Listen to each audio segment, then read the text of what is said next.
Hi hello welcome to my YouTube channel.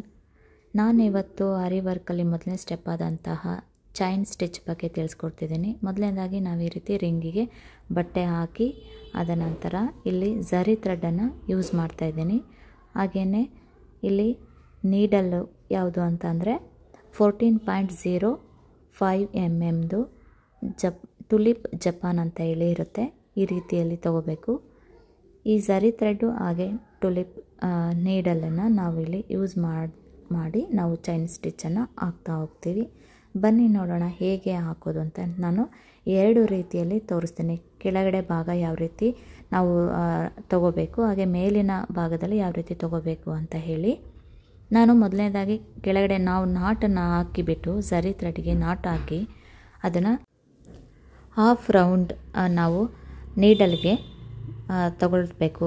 ಝರಿ ಥ್ರೆಡನ್ನು ಈ ರೀತಿ ತಗೊಂಡಾಗ ಅದರಲ್ಲಿ ನಾವು ಮೇಲೆ ಎಳ್ಕೋಬೇಕಾಗತ್ತೆ.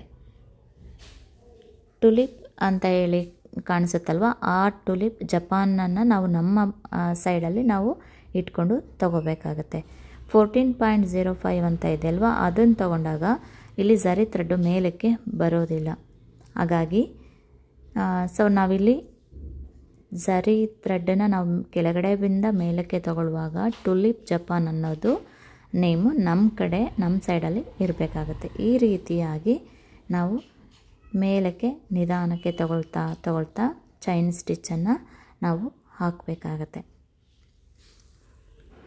ನಾವು ನೀಡಲ್ಗೆ ಹಾಫ್ ರೌಂಡನ್ನು ಕೊಟ್ಬಿಟ್ಟು ನಿಧಾನಕ್ಕೆ ನಾವು ಮೇಲಕ್ಕೆ ಥ್ರೆಡ್ಡನ್ನು ಎಳಿತಾ ಹೋಗಬೇಕಾಗತ್ತೆ. ಹಾಫ್ ರೌಂಡ್ ಕೊಟ್ಟು ನಾವು ನೀಡಲ್ ಮೂಲಕ ಬಟ್ಟೆಯಿಂದ ನಾವು ಥ್ರೆಡ್ಡನ್ನು ಮೇಲಕ್ಕೆ ಎಳೆದಾಗ ಚೈನ್ ಸ್ಟಿಚ್ಚು ಬೀಳ್ತಾ ಹೋಗುತ್ತೆ. ಇದೇ ಆಟೋಮೆಟಿಕಲಿ ನಾವು ರೌಂಡನ್ನು ಕೊಟ್ಟಾಗೆ ನಾವು ಥ್ರೆಡ್ ಮೇಲಕ್ಕೆ ತಗೊಂಡಾಗ ಚೈನ್ ಸ್ಟಿಚ್ಚು ರೆಡಿ ಆಗ್ತಾ ಬರುತ್ತೆ.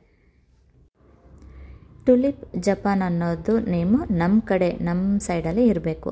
ಆಗ ಮಾತ್ರ ಅದು ಚೈನ್ ಸ್ಟಿಚ್ ಆಗಿ ಕರೆಕ್ಟಾಗಿ ಬರುತ್ತೆ. ಇಲ್ಲ ಅಂತ ಅಂದಾಗ ಮತ್ತೆ ಅದು ಥ್ರೆಡ್ ಕೂಡ ಕೆಳಗಡೆ ಹೋಗೋಂಥ ಸಂದರ್ಭ ಇರುತ್ತೆ. ನೋಡಿ, ಈ ರೀತಿಯಾಗಿ ನಿಧಾನಕ್ಕೆ ತಗೊಳ್ತಾ ಹೋಗಬೇಕು.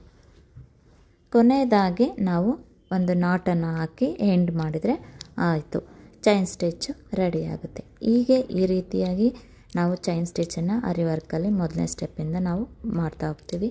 ವಿಡಿಯೋ ಇಷ್ಟ ಆದಲ್ಲಿ ಲೈಕ್ ಮಾಡಿ, ಶೇರ್ ಮಾಡಿ, ಕಮೆಂಟ್ಸ್ ಮಾಡಿ. Thanks for watching.